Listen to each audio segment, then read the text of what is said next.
Tarmoqlarda tarqalgan videoda Chorsuv bozorida aravakashlik qilayotgan shaxslar milliy libos sotib olishga majburlangani aytiladi. Yigitlardan so'rasam, "Nima unaqa atlas ko'ylak kiyib oldinglar?" desam, majburiy qilib qo'ydi.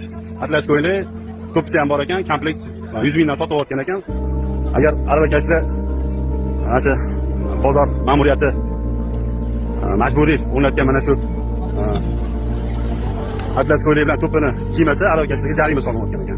Avvaliga tafsaviy ko'rinishda bo'lgan ushbu tashabbus ba'zi bir rahbarlar tomonidan majburiy amalga oshirilayotgan ko'rinadi.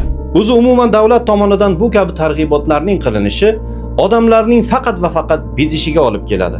Bundan bir necha yillar muqaddam vatan tuyg'usi, milliy istiqlol g'oyasi, ma'naviyat asoslari kabi targ'ibotlar odamlarning bu tushunchalardan bezishiga olib keldi xolos.